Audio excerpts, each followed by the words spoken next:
I'm Christopher Miller. I'm 30 years old, and my own mother kicked me out of the house on Christmas Day, just moments after I'd served her a turkey that I paid for, in a home that I was paying the mortgage on. Before I tell you about the explosive fallout that tore my family apart and, ultimately, set me free, do me a favor and let me know where you're watching from in the comments below. It's always incredible to see how far these stories can reach. Alright, let's get into it. The snow was falling outside the dining room window, big, gentle flakes that seemed to muffle the sounds of the world. It looked like a postcard. Inside, the house smelled of roasted turkey, cinnamon, and pine from the Christmas tree I'd set up in the living room. Everything was perfect. Or at least I had engineered it to be. I wanted just for one day to feel like we were a normal, happy family. I had just set the platter of golden brown turkey on the table. My mom, Janet, was seated at the head. My younger sister, Laura, was scrolling through her phone, and my Aunt Carol was nursing a glass of wine. "Looks wonderful, Chris," Aunt Carol said, offering a weak smile. I nodded, feeling a small flicker of pride. "Thanks. Hope everyone's hungry." I sat down, picked up my fork, and was about to take my first bite when my mother cleared her throat. She didn't look at me. She stared at a spot on the wall just over my shoulder. "Christopher," she began, her voice calm, almost casual. "I think it's time you found your own place. You need to move out." The fork in my hand stopped halfway to my mouth. The clinking of silverware around the table ceased. The only sound was the soft crackle of the fire in the hearth. I slowly lowered my fork, making sure the movement was deliberate, controlled. I wouldn't give her the satisfaction of a reaction. "Really?" I asked, my voice betraying none of the chaos erupting in my chest. I looked her straight in the eyes. "Why is that?" She finally met my gaze, her expression unreadable. "It's just time. You're 30 years old. Laura needs her space. I need my space." I took a slow breath. "I see. Well, just to be clear, I pay the rent, or rather, the mortgage. I pay the electricity, the gas, the internet, and the family phone plan. I also buy the groceries, including, this entire meal." My voice was steady, a reporter stating facts. My mother's jaw tightened, but she didn't respond. She just picked up her knife and fork and cut a piece of turkey, as if I just commented on the weather. Aunt Carol froze, her wine glass hovering near her lips, her eyes wide. My sister, Laura, the golden child, refused to look up from her plate. She suddenly found her mashed potatoes incredibly fascinating. Her silence was louder than my mother's words. It was an endorsement. I looked around the table at the scene I had so carefully constructed. The warm lights, the festive decorations, the abundant food. It all felt like a sham, a stage for a play I didn't know I was the villain of. I stood up slowly. My chair made a quiet scraping sound on the hardwood floor. "Excuse me," I said. No one replied. That was the drop that made the cup overflow. But to understand why that cup was already filled to the brim, we have to go back 1 year. To the day I got the phone call that changed everything. A year before that Christmas dinner, my life was my own. I had a great apartment on the 12th floor of a downtown building. It wasn't fancy, but the floor-to-ceiling windows gave me a sprawling view of the city skyline that made me feel like I was on top of the world. My routine was simple. Wake up, hit the gym in the building, grab a coffee from the shop downstairs, and walk to work. I had my friends, my space, my peace. It was a life I had built for myself, brick by brick, with every long hour I put in at the office. I was a software engineer, and I was good at it. I was finally truly independent. My father had passed away 5 years prior. His death left a void that nothing could fill. He was my rock, my moral compass. The house we grew up in wasn't just a house. It was a monument to his hard work. I remembered him on ladders in the summer, painting the trim, and on his knees in the garden, planting the rose bushes my mom loved. "This house is our foundation, Chris," he told me once, wiping sweat from his brow. "It's more than just wood and nails. It's where we're safe. Always protect it." Those words were etched into my soul. After he was gone, my mom assured me she had everything under control. I offered to help with the bills, but she waved me off. Don't be silly, honey. I have your father's life insurance. I'll be fine. You go build your own life. So I did, believing her. Then came the phone call on that gray Tuesday afternoon. My phone buzzed, and Mom flashed on the screen. I answered with a smile. Hey Mom, what's up? Her voice came back as a choked, desperate whisper. Chris? Oh, Chris. Instantly, my smile vanished. My heart leaped into my throat. Mom, what's wrong? Are you okay? The house, she sobbed, the words cracking. The bank sent another letter. Final one. They're going to take the house. The world seemed to tilt on its axis. What are you talking about? I thought you were making the mortgage payments. You said you were fine. I tried, she wailed, her voice escalating into a full-blown cry. I really did, but my part-time job cut my hours and the insurance money. It just ran out so fast. I didn't want to worry you. I was so ashamed. Foreclosure. The word was like a punch to the gut. All I could see was my father's face. His proud smile as he stood on the freshly mowed lawn. Always protect it. His words echoed in my head. A solemn command. Losing that house felt like failing him in the most fundamental way. How much do you need, Mom? How far behind are you? My mind was already a frantic calculator, numbers and budgets swirling. They said I'm 3 months behind, she sniffled. It's thousands of dollars, Chris. I don't have it. I have nothing left. There was no decision to be made. It was an instinct, a duty, my father's command. Don't worry, Mom, I said, my voice firm, projecting a confidence I didn't feel. I'll handle it. I'll take care of it. We are not losing the house. The relief in her voice was a palpable thing. Oh, Chris, thank you. Thank you. That weekend, I was packing my life into cardboard boxes. I paid a $2,000 penalty to break my lease. As the movers carried the last box out of my apartment, I stood by the window, taking one final look at the skyline that had been the backdrop to my freedom. I told myself it was temporary, a noble sacrifice. When I arrived back at my childhood home, my mom threw her arms around me, hugging me with a desperate strength. Oh, Chris, she whispered into my shoulder, her voice thick with staged emotion. You're saving me. You're my hero. I hugged her back, smelling the familiar scent of her perfume, and felt a swell of pride. I was doing the right thing. I was being a good son. I was honoring my father. I had no idea I wasn't just saving the house. I was signing away my life. The first month was a whirlwind of financial damage control. I wrote a check to the bank that made my hand shake, catching up the 3 months of missed mortgage payments. Then I set up an automatic transfer for the $1,200 monthly payment. That alone was more than my old rent. Then came the utilities. $150 for electricity and gas. The internet was $80. The family phone plan, which my mom had conveniently put in my name years ago and forgotten about, was another $120. Then there were the groceries. My mother, it turned out, had developed a taste for organic everything. The weekly shopping bill was never less than $200.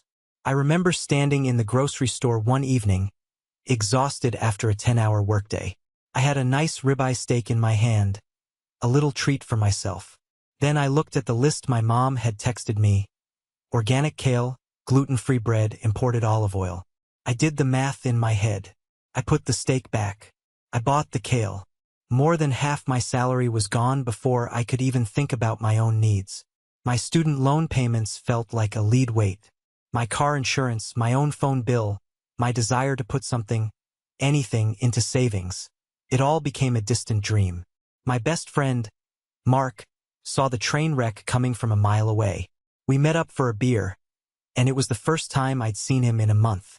You look like hell, man, he said bluntly, taking a sip of his beer. I just shrugged, too tired to argue. It's been a lot.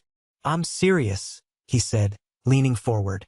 How's it really going over there? It's fine, I said, a little too quickly. I'm getting things under control. It's just temporary. Mark gave me a look, the one that said he wasn't buying it for a second. Chris, we've been friends since we were freshmen. I know your mom. Remember when your dad was sick, and she bought that brand new SUV because she deserved something nice to get her through the stress? Remember when Laura wanted to go on that school trip to Europe, and she convinced you to cash out some of your savings bonds your grandparents gave you, promising to pay you back? I winced. He was right. I had forgotten about that. Or rather, I had chosen to forget. She never did pay me back. This is different, I insisted, though my voice lacked conviction. This is the house. Dad's house. I can't let her lose it. And she knows that, Mark countered, his voice firm but kind. That's the button she's pushing. It's the biggest, shiniest button she has. And she's leaning on it with all her weight. I'm just telling you, man. Be careful. Don't set yourself on fire to keep them warm. They'll just watch you burn and complain that the light is flickering. His words stayed with me, an uncomfortable splinter in my mind. But I pushed them away. He didn't understand. This was my family. This was my duty. But the burden was an invisible one. My mom and sister saw the lights stay on, the fridge stay full, the Wi-Fi never drop. They didn't see the mounting credit card debt I was accumulating to cover the gaps. They didn't see me eating ramen for lunch at my desk to save money. They didn't see the invitations from friends that I had to constantly turn down. Sorry, guys. Can't make it this weekend. I'm swamped. It was a lie. I wasn't swamped. I was broke. The isolation was the worst part. I was living in a house with 2 other people, yet I felt completely and utterly alone. I was a ghost in my own life, silently funding a world that I was no longer a part of. The gratitude from that first day was long gone, replaced by a quiet, heavy, soul-crushing expectation. The transition from grateful recipient to entitled queen was so gradual I almost didn't notice it happening. The talk of my mom finding a job vanished completely after the first month. It was replaced by a litany of excuses. I looked online today, Chris, she'd announced with a theatrical sigh. There's just nothing for a woman my age with my skill set. Her skill set, as far as I could tell, was watching daytime television and managing her book club's social calendar. With the assumption of permanence came the demands. They started small, couched as suggestions. You know, Chris, I saw a commercial for this wonderful new face cream. It's supposed to take 10 years off your skin. We should get some. We was a pronoun she used often when she meant you. The biggest shift came with her social life. Now that the threat of foreclosure was gone, she was eager to reclaim her status among her friends. This culminated in her announcing she was hosting her book club. It'll be lovely, she said, beaming. Just a few ladies over for some wine and cheese. A little normalcy. I came home from work that Friday to a house full of her friends. Music was playing, wine was flowing. My mom, holding court in the living room, gestured to me as I walked in, exhausted and disheveled. Oh, everyone. This is my wonderful son, Christopher. He's been such a help around the house. I felt like the hired help. I gave a tight smile, mumbled a hello, and escaped to my room. An hour later, she knocked on my door. Chris, honey, could you be a dear and run to the store? We're out of Chardonnay. She was already holding out a $20 bill. A single 20, for a bottle of wine that I knew cost at least that much, not to mention the 3 other bottles they'd already consumed. I took the 20, went to the store, and paid for 2 more bottles with my own debit card. When I got back, she didn't even thank me. She just took the bag and said, "Oh, good, you're back," before turning back to her friends. I spent the rest of the night in my room, listening to their laughter, feeling my resentment curdle into a hard, bitter knot in my stomach. The next morning, I was the one who had to clean up the wine glasses and cheese plates they'd left scattered around the house.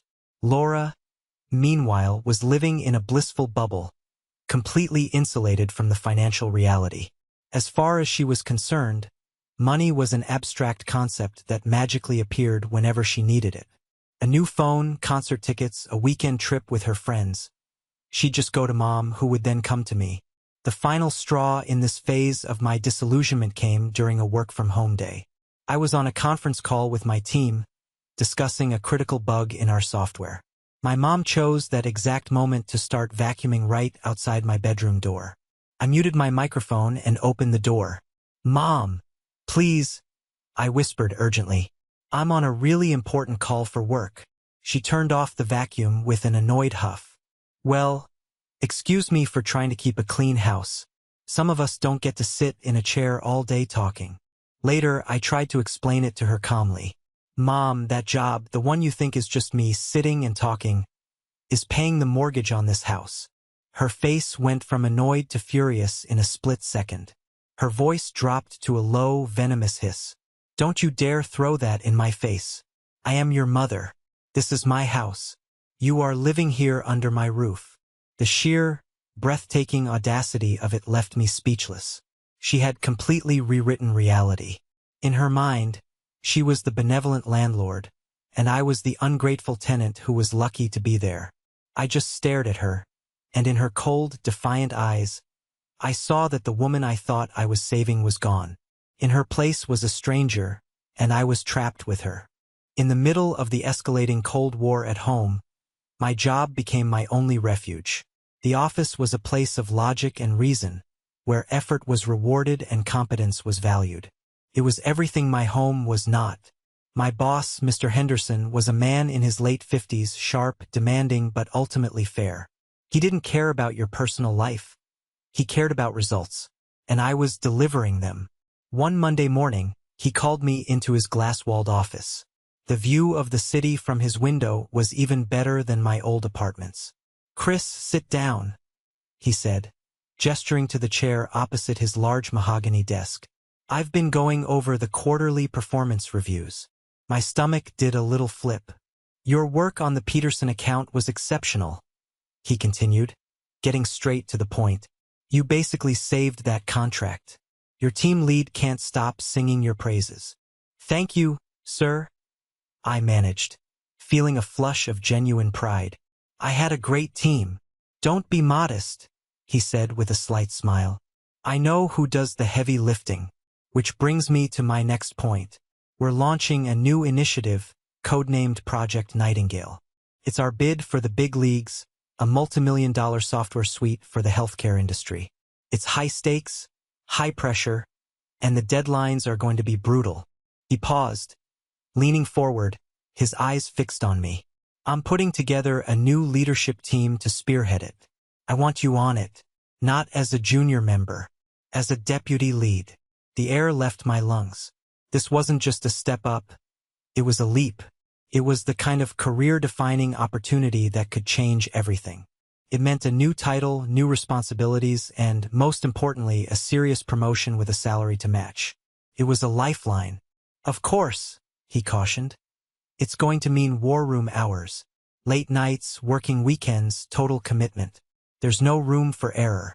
But if we land this, you'll be writing your own ticket in this company. So, what do you say?" "I'm in," I said, my voice filled with a conviction I hadn't felt in months. 100%. "Thank you, Mr. Henderson. I won't let you down." I walked out of that office feeling 10 feet tall. The suffocating weight of my home life seemed to lift, replaced by a surge of adrenaline and hope. This was my way out. This was my future. I was so high on the news, I broke my own rule and shared it at the dinner table that night. I presented it as a win for all of us. "It's a huge opportunity," I explained, trying to inject some enthusiasm into the dead air. The promotion would come with a significant salary increase. It would make things a lot easier around here. Laura grunted from behind her phone. "So you'll be working even more? Great." My mom put down her fork with a delicate, deliberate motion. "That's nice, dear," she said, her tone dripping with condescension. "But what about the house? The gutters are clogged. The downstairs bathroom has a leaky faucet. I can't be expected to handle all these household repairs myself." I stared at her, my brief moment of joy evaporating like mist. "Mom, those are minor things. I can call a handyman. This is my career we're talking about. This is the very thing that allows me to pay for this house and any repairs it needs." "There's no need to get defensive," she said, dabbing her lips with a napkin. "It just seems your priorities are askew. A man is supposed to take care of his home. Your father always took care of the home."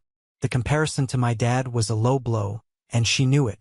It was designed to hurt, to put me back in my place.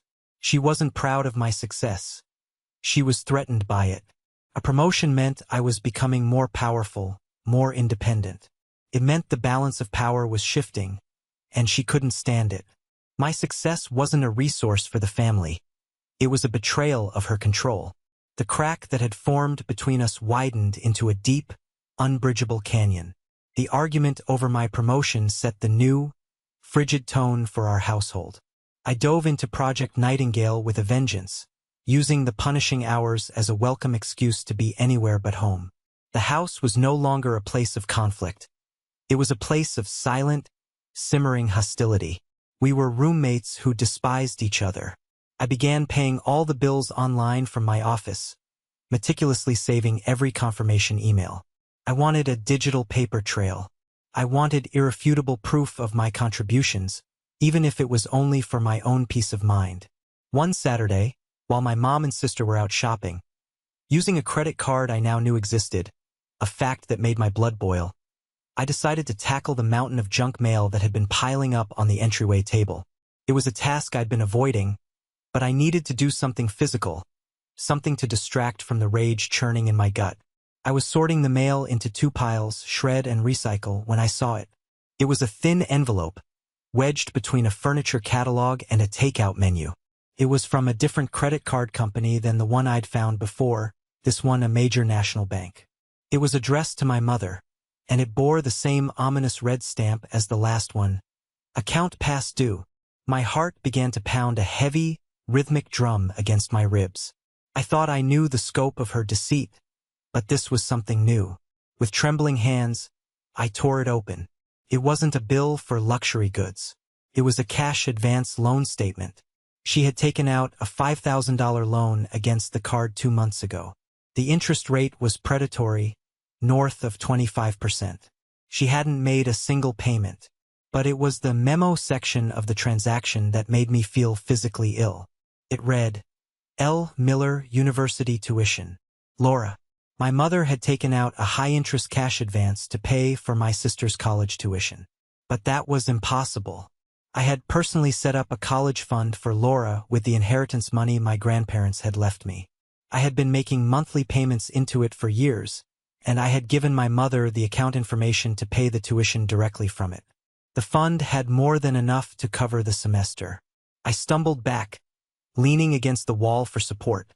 The implications crashed down on me in a horrifying wave. They hadn't used the college fund. They had spent it. They had drained the money my grandparents had left for my sister's education, and then my mother had taken out a loan shark-level loan to cover it up, letting it fester and accrue crippling interest. When they came home, their arms laden with shopping bags, I was waiting for them in the living room. I didn't yell. My voice was eerily calm. I held up the statement. Explain this. My mother's face went white as a sheet.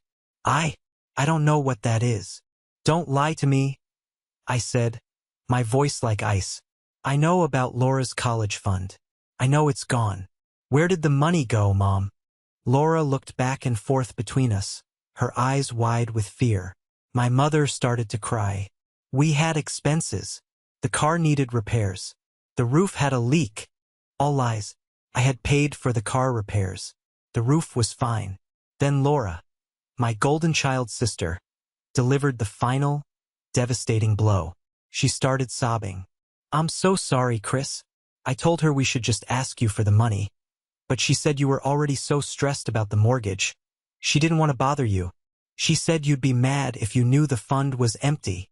Her words, meant to sound like a confession, were a betrayal beyond measure. She knew. She knew the college fund was gone. She knew about the secret loan. She had been a willing participant in the entire cover-up. My own sister had watched me work myself to the bone, knowing they had stolen from her future and were now stealing from mine, and she hadn't said a single word. She was complicit in every lie. The last shred of brotherly affection I had for her died in that moment. After the revelation of the tuition fraud, something inside me irrevocably broke. The anger and hurt were still there, but they were now encased in a thick layer of cold, hard resolve. The emotional connection to my mother and sister was severed. I no longer saw them as family who had made mistakes. I saw them as adversaries. The silence in the house became absolute. We moved through the shared spaces like strangers in a morgue. The air was thick with unspoken accusations and unapologized for betrayals. They knew I knew everything, and they knew there was nothing they could say. So they said nothing. My life became compartmentalized. At work, I was a leader. I was decisive, respected, and in control. I threw myself into Project Nightingale, the long hours and complex problems a welcome anesthetic for the pain of my home life. I was building something new, something that was mine, and it was my only salvation. At home, I was a ghost. I'd enter through the garage, go straight to my room, and only emerge late at night for a bowl of cereal when I knew they were asleep. I continued to document everything, but with a new sense of purpose. It was no longer just for my own sanity. It was for my own defense. I compiled a dossier, a complete financial record of the past year. Every bill paid, every grocery receipt, every bank statement, every deceitful credit card bill. I saved it all to a secure cloud server, a digital arsenal waiting for a war I now knew was inevitable. As the holidays approached, the tension in the house became almost unbearable. Christmas, a time that was once my favorite, now loomed like a threat. A part of me, the logical part, screamed at me to just leave, to pack a bag, disappear, and let them face the consequences of their own actions. But another part, the part that still held the memory of my father, resisted. I couldn't shake the image of him hanging lights on the house, the smell of his famous Christmas roast beef filling the kitchen. Leaving before Christmas felt like conceding defeat, like letting them erase his memory and everything he stood for. So I made a final, fateful decision. I would give them one last Christmas. But this one would be on my terms. It wouldn't be a celebration. It would be a test. A final, silent judgment. I would do it all. I would buy the tree. I would decorate the house. I would plan and cook a feast fit for a king. I would create a perfect, shimmering illusion of a happy family Christmas. I would hold up this beautiful, fragile thing to them, an offering made of my own sweat and pain, and I would watch with cold, clinical detachment as they inevitably smashed it to pieces. I knew they would. Their entitlement had become a black hole, consuming everything without a trace of gratitude. But I needed to see it happen. I needed that final, undeniable proof that there was nothing left to save. So, in the weeks leading up to the 25th, I became a whirlwind of festive activity. I bought the biggest tree on the lot. I strung lights until the house glowed. I planned a multi-course menu. My mom and sister watched my preparations with a mixture of confusion and wariness. They didn't understand what I was doing, but they didn't offer to help. They just observed, like vultures circling, waiting to see what would happen next. They had no idea they weren't watching me prepare for a holiday. They were watching me prepare for an execution. Christmas Eve felt like the final scene of a play. The stage was set, the actors were in place, and the air was thick with unspoken lines. I had spent the entire day cooking, the kitchen filled with the rich smells of turkey brining and pies baking. The house looked like something out of a magazine.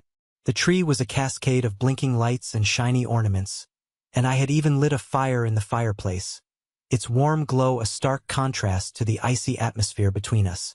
That evening, we gathered in the living room for the perfunctory opening of gifts. I had, in a moment of what I can only describe as masochistic habit, bought them presents. For my mother, an expensive cashmere sweater she'd been talking about for months. For Laura, the new flagship smartphone she'd been dropping hints about. I had put them on my own credit card, adding to the mountain of debt I was shouldering for them. It was a final, bitter piece of irony. They opened their gifts with a practiced, hollow enthusiasm.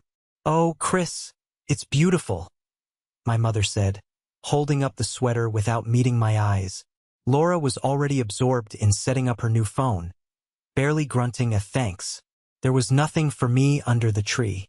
Not a card, not a pair of socks, not a chocolate bar. Nothing. I had expected it, but the stark reality of it still landed like a punch to the gut. It was such a clear, unambiguous statement: you give, we take. That is the entirety of our relationship. Later, I was in the kitchen, pouring myself a glass of water, when I heard my mother's hushed tones from the living room. She was on the phone, undoubtedly with her sister, my Aunt Carol. I froze, pressing myself against the wall in the darkened hallway, and listened. "I just don't know what to do, Carol," my mother was saying, her voice a theatrical whisper of supposed despair. "He's been acting so strange. All this decorating and cooking. It's like he's trying to prove some kind of point. He just walks around with this dark cloud over his head, judging us." There was a pause as Aunt Carol spoke on the other end.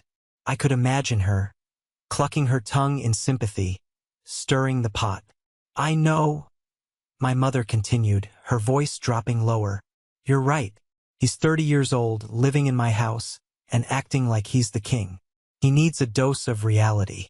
You said it yourself last week. Sometimes you have to be cruel to be kind. It's time he learned what the real world is like without me to fall back on. He needs a good, hard push, without me to fall back on." The delusion was so absolute, it was almost a work of art. In her narrative, she was the safety net, not the anchor dragging me to the bottom.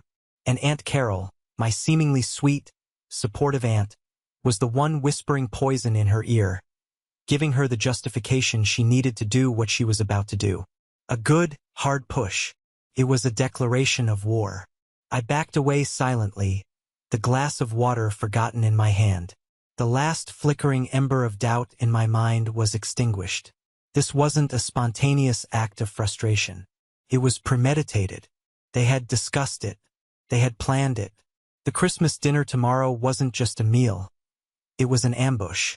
I went up to my room and sat on the edge of my bed in the dark. I didn't feel sadness anymore.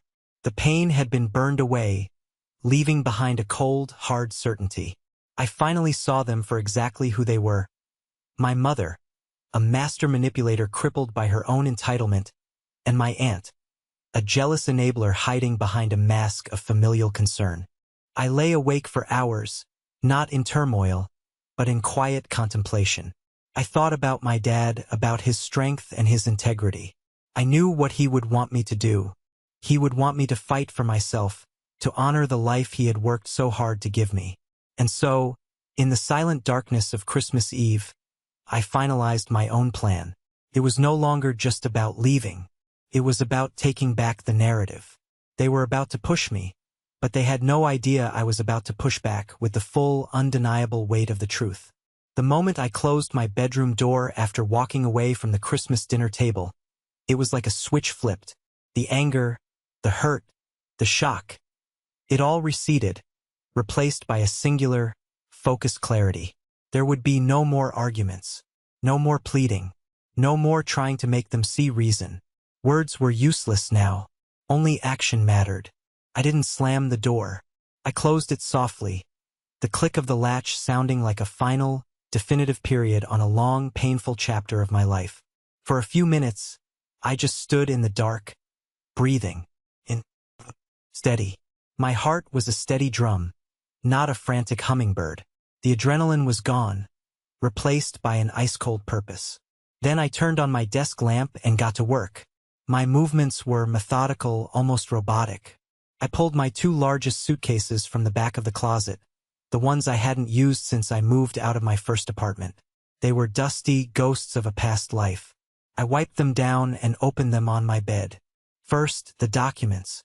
My work laptop, my external hard drives containing my entire digital life, my passport, birth certificate, social security card, and the file folder containing the deed to my car. These were the items that proved my existence as an individual separate from this family unit. They went into my backpack, the most important bag. Then clothes. I opened my drawers and closet and began a ruthless triage. My work suits, my dress shirts, the expensive shoes I'd bought for a friend's wedding, they went in one suitcase. They represented the man I was out in the world, the competent professional. Then my casual clothes, jeans, sweaters, workout gear. I paused, my hand hovering over an old, faded university sweatshirt. It had been my favorite for years. I remembered wearing it while studying for finals, while celebrating with friends, while watching movies with my dad. I held it for a moment, then folded it and put it back in the drawer. I was taking no ghosts with me. I packed my toiletries, my phone charger, a few books I was in the middle of reading. Every item was a conscious choice. This is essential. This is baggage. The process was a strange and powerful form of therapy, a physical act of severing ties. I was shedding a skin, leaving behind the version of myself that had tolerated the intolerable for far too long. The entire process took less than an hour. My 2 suitcases and my backpack stood by the door like silent soldiers, ready for deployment. Next, I sat at my computer. I opened the browser and logged into my secret bank account, the escape fund. The balance was healthier than I'd thought. The long nights on Project Nightingale and the freelance gigs had paid off. It was enough. Not enough to be comfortable, but enough to be free. I booked a room at an extended stay motel on the other side of town. Clean, anonymous, with its own kitchenette. 1 week, paid in advance. My first act of true independence in over a year. At 2 a.m., the house was as silent as a tomb. I took one last look around the bedroom I'd grown up in. I saw the pencil marks on the doorframe where my dad had tracked my height. I saw the poster of a band I'd loved in high school still tacked to the wall. It was just a room, a collection of objects and memories, all of which now felt like they belonged to someone else. I picked up my bags. The weight was substantial, but it was a grounding, satisfying weight. I was carrying my entire life, and it felt right. I crept down the stairs, each step a silent declaration of departure. I kept my eyes fixed on the front door, refusing to look into the living room where the Christmas tree lights were still blinking merrily, a monument to a fantasy that had finally shattered. I turned the deadbolt with excruciating slowness, the soft snick of the mechanism sounding like a gunshot in the silence. I slipped outside into the biting cold. The snow was still falling, blanketing the world in a fresh layer of white. Felt like a clean slate. I didn't look back. I loaded my bags into the trunk of my car, got in, and drove away without turning on the radio. The only sound was the crunch of my tires on the snow, the sound of my escape. For the first few days, my world was the 4 walls of my motel room. The silence from my family was absolute, a black hole of communication. I worked remotely, my laptop a portal to a world where I was still a valued professional. I ordered food, watched TV, and tried not to think. But the silence was a message in itself. It wasn't the silence of worry or concern. It was the silence of erasure. I had been neatly and efficiently removed from their lives, and there was no void left behind. It was a chilling, painful confirmation of my disposability. Then, on the 8th day, the silence broke and the war began. Started with a single text from Laura, a short, sharp dagger. "How could you do that to Mom?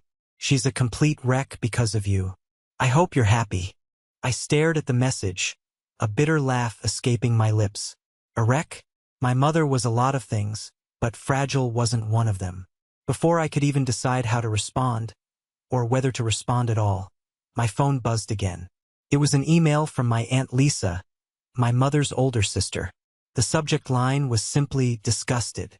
The email was a masterpiece of secondhand hysteria. "Christopher, your mother called me in tears. I have never heard her so distraught. She told me everything. How you flew into a rage on Christmas, screaming and yelling. How you threw your plate against the wall like a child, and then stormed out, abandoning her to face foreclosure and a mountain of bills. After she took you in, after everything she's done for you, your father would be ashamed." The lies were so audacious, so specific. I almost had to admire the artistry. Throwing a plate? It was the perfect, theatrical detail to paint me as unhinged. Then the call started. My cousin Caleb, sounding uncomfortable and disappointed. My grandmother, her voice trembling with righteous indignation, telling me I had broken my mother's heart. My mother hadn't just kicked me out. She had launched a coordinated, scorched earth campaign to annihilate my character. She was salting the earth, ensuring that I would have no allies, no support system, no one to turn to in the entire family. She was isolating me completely. I sat on the edge of the stiff motel bed, my phone vibrating with yet another incoming call from an angry relative, and I felt the last vestiges of my pain and sadness burn away, replaced by a white-hot, clarifying rage. The passive victim I had been for a year was gone. She wanted a villain? Fine. But I wouldn't play the villain in her story. I would be the hero of my own. And the hero's weapon is the truth. I opened my laptop, my fingers flying across the keyboard. I didn't write an emotional plea. I didn't engage in a he said, she said debate. I composed my statement with the cold, brutal precision of a legal document. I went to my social media page, the one I rarely used, and created a new post. I made it public. I tagged every single family member I was connected to, my mother, my sister, all my aunts, uncles, and cousins. The title was simple: The Truth About Christmas and the Past Year. I began calmly. To my family and friends, many of you have heard a story about why I left my mother's home on Christmas. The story you heard is a work of fiction. Here are the facts. Then, I unleashed the arsenal I had been building for months. First, I uploaded the spreadsheet. A complete, itemized log of every single bill I had paid since I moved back in. Mortgage, $1,200 per month. Utilities, $150/month. Groceries, $800/month. The numbers were stark, undeniable. Second, I uploaded a PDF portfolio of the key bank statements. I highlighted my salary deposits and the corresponding withdrawals that matched the bills, proving the money came from me and me alone. Third, and most devastatingly, I uploaded the scanned copies of my mother's credit card statements. The $10,000 balance at the department store. The luxury purchases. The secret cash advance loan. I included the statement for Laura's empty college fund, showing its balance before I moved in and its zero balance 6 months later. I wrote, I did not abandon my mother with a mountain of bills. I was the only one paying them. I did not leave because of a tantrum. I left because I was told to, and because I was no longer willing to finance a lifestyle of deceit and luxury while sacrificing my own financial future. The evidence is all here. I am not asking you to take my side. I am asking you to look at the truth. I took a deep breath, my finger hovering over the post button. This was the point of no return. I clicked it, and the digital bomb was dropped. This was the moment that changed everything, the moment I finally took back control of my life and my own story. Thank you so much for sticking with me to this point. You guys are amazing. If you're here, please do me a huge favor and hit that like button and comment the number 1 down below, just so I know you made it this far with me. It doesn't just help more people find this story. It lets me know that my experience means something to someone out there. Your support is the biggest motivation for me to keep sharing the rest of this journey. The immediate aftermath of my post was a deafening silence. The barrage of angry texts and calls stopped as if a switch had been flipped. For about 3 hours, there was nothing. I could picture it perfectly. Phones buzzing across the family network, people clicking the links, the slow, dawning horror as they scrolled through the undeniable proof. The story my mother had so carefully constructed was being systematically dismantled, not by my anger, but by her own receipts. I turned off my phone. I couldn't handle the inevitable second wave, whatever form it might take. I walked to a nearby diner, ordered a black coffee and a burger, and sat in a booth, watching the traffic go by. I felt strangely calm. The truth was out. It was a wild animal now, and I couldn't control what it did. But at least it was free, and so was I. When I returned to my motel room that evening, I turned my phone back on. It was flooded with notifications, but they were different now. The anger was gone, replaced by a mixture of shock, confusion, and, from a few, profound apology. The first was a text from my cousin Caleb. It was long and rambling. Chris, oh my God, I just read everything. I feel like such an idiot. My mom, Aunt Lisa, is in complete shock. She's been on the phone with my dad for an hour. We had no idea. I am so sorry for the message I sent. I should have known better. I should have trusted you. Then came the voicemail. It was from Aunt Mary, my father's sister. Her voice, usually so warm and cheerful, was filled with a cold fury. Christopher, it's your Aunt Mary. I just got off the phone with your grandmother. I read her every line item from those credit card statements. The silence on the other end was something to behold. She took a deep breath. I want to tell you something my brother, your father, said to me not long before he passed. He told me, Mary, I love Janet, but her wants have a way of becoming needs, and other people's needs have a way of becoming her problem. He worried about this. He worried she would lean on you too hard. Tears sprang to my eyes. It was a message from the past, a validation from the person whose opinion mattered most to me. My dad had seen it. He had known. He would be so damn proud of you right now, kiddo, she continued, her voice softening. Proud of your hard work, proud of your strength, and proud that you stood up for the truth. You did the right thing. Don't let anyone, and I mean anyone, tell you otherwise. Call me when you're ready. We'll get you through this. The family civil war had begun. Caleb later told me that Aunt Lisa had a screaming match with my mother over the phone, accusing her of lying and using her. My mother, in response, had apparently doubled down, claiming I had forged the documents. But it was too late. The proof was too overwhelming. No one believed her. The most satisfying piece of news came from Caleb a few days later. You're not going to believe this, he texted. Aunt Carol called my mom to try and smooth things over, defend your mom. My mom told her that she knew Carol had been encouraging it all along and that she was just as much to blame. Then she hung up on her. I don't think they'll be speaking again for a very long time. Justice. It wasn't loud or dramatic. It was the quiet, satisfying click of broken relationships and exposed lies. My mother and Aunt Carol had tried to isolate me, but in the end, they had only isolated themselves. They were adrift on a lifeboat of their own making, and no one was coming to rescue them. 6 months can feel like a lifetime. The person who fled into the snowy night from his childhood home felt like a different man from the one who now stood in his own apartment, watching the morning sun glint off the skyscrapers. The extended stay motel had given way to a bright, modern one-bedroom apartment. It was smaller than my first place, but it felt infinitely larger. It was filled with my things, my choices, my peace. There were no ghosts here. Project Nightingale had been a monumental success, exceeding all expectations. As promised, Mr. Henderson had promoted me to senior project lead. The title came with a corner office, a small one, but it had a window, and a salary that finally allowed me to breathe. I had paid off the credit card debt I'd accumulated during my year of servitude. I was rebuilding my savings. I was rebuilding my life. I hadn't spoken a single word to my mother since Christmas. I had blocked her number, and Aunt Carol's as well. I heard whispers through the family grapevine. My mother had been forced to sell the house. My father's house. The foundation I had nearly destroyed myself to protect. She and Laura had moved into a small, cramped apartment across town. The proceeds from the sale, I later learned, had barely been enough to cover the mortgage, the secret loans, and the credit card debt. They had nothing left. A part of me, a small, residual part, felt a twinge of sadness at the loss of the house.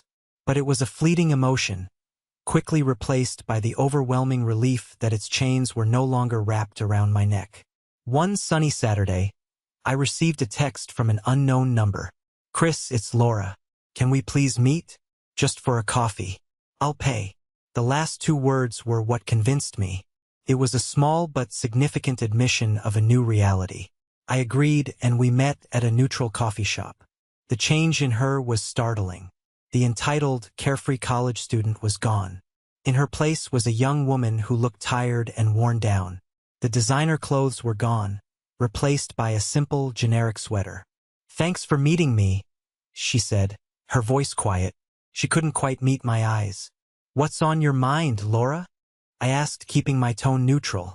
I wasn't there to fight, but I wasn't there to offer absolution either. It's been hard, she stammered, stirring her latte with a plastic stick. The new apartment is awful. Mom. She's impossible to live with. Now that you're not there to be her target, everything is my fault. The lack of money is my fault. The fact that we had to sell the house is my fault. The fact that her life isn't perfect is my fault. She finally looked at me, her eyes glistening with unshed tears. She blames me for you leaving. I just listened, taking a slow sip of my coffee. I didn't say, I told you so. I didn't say, welcome to my world. I was so stupid, Chris, she whispered, a tear finally escaping and tracing a path down her cheek. I just went along with it all because it was easier, because I was getting what I wanted. I never stopped to think about what it was costing you. I see it now. I see everything. And I am so sorry. It was the apology I had never expected to receive. And it was genuine. I could see it in her eyes.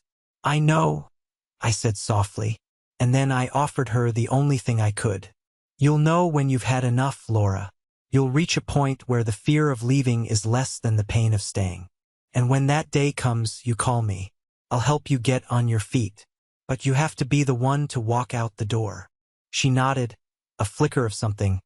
Hope, maybe, in her eyes. It wasn't forgiveness, not yet. But it was a bridge. A small, fragile bridge across a canyon of betrayal. But a bridge nonetheless.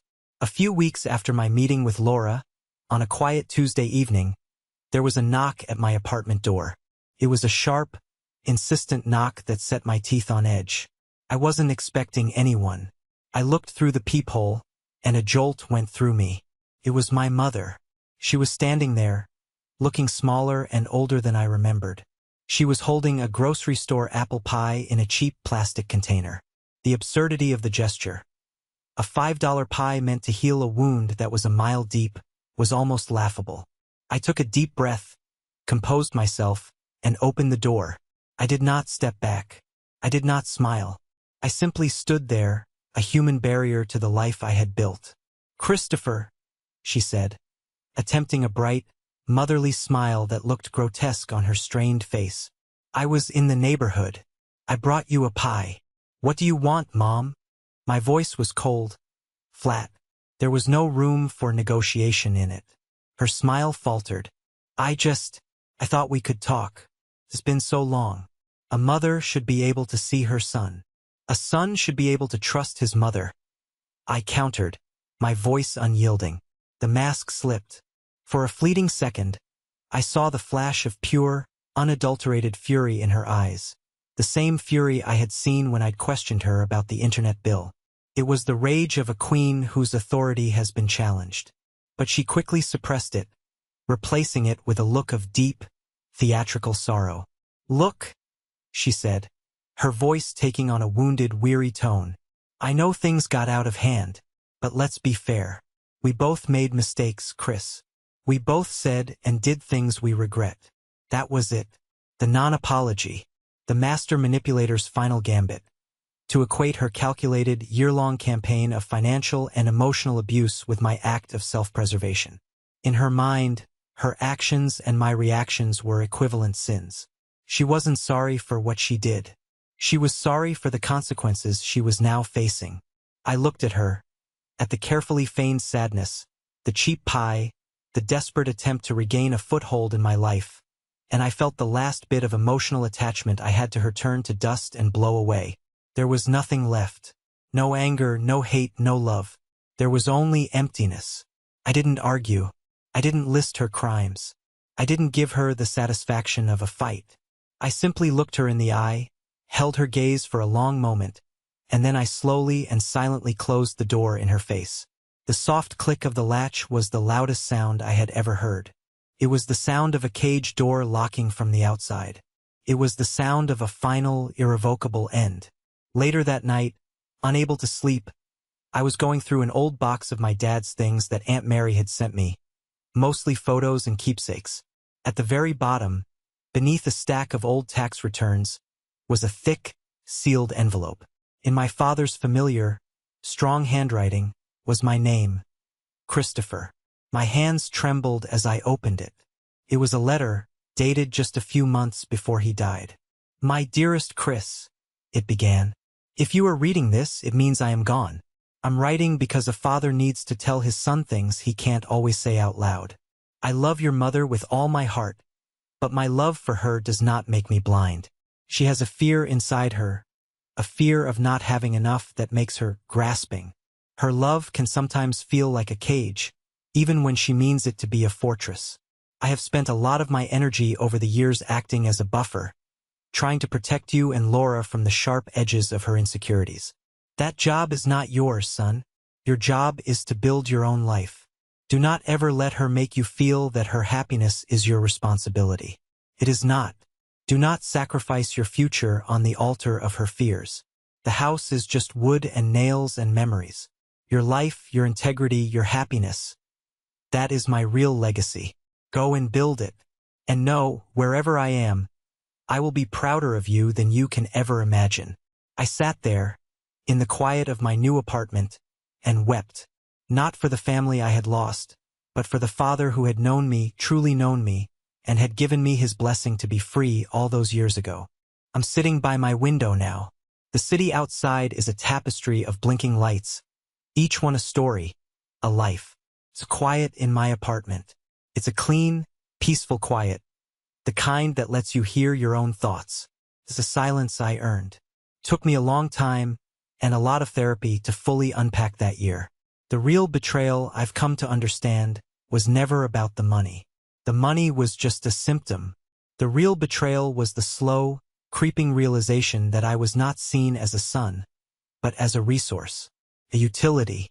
And when that utility was no longer convenient, it was to be discarded. To look at your own mother and see, not love, but a cost-benefit analysis in her eyes. That's a wound that scars you in a place that no one else can see. For so long, I was obsessed with the idea of protecting my father's legacy, and I thought that legacy was a physical place. A house on a quiet suburban street. I nearly martyred myself for that house. I sacrificed my finances, my friendships, my mental health, all to protect wood and nails and a rapidly fading memory. His letter taught me the truth. His legacy wasn't the house. It was the lesson he had tried to teach me my whole life. That a man's worth is measured by his integrity, by his ability to stand on his own 2 feet, and by the strength to walk away from something that is breaking him, no matter how much he once loved it. I still see my Aunt Mary. We talk on the phone every Sunday. She has become the matriarch I always needed. I still talk to Laura, too. She moved out of my mother's apartment a few months ago. She has 2 jobs, a tiny studio apartment, and for the first time in her life, she's proud of herself. Our relationship is still fragile, but it's real. I don't know what the future holds. I'm reconnecting with old friends. I'm thinking about dating again. I'm building a life that is quietly, peacefully, and completely my own. And I know, with a certainty that fills my entire soul, that my father would be proud. Thank you so much for listening to my story. I hope it reached you in some meaningful way. Have you ever been in a situation where you had to make a difficult choice to protect your own peace? I'd be honored if you'd share your thoughts in the comments below. And please, don't forget to hit that like button and subscribe so you don't miss what comes next. Take care of yourselves.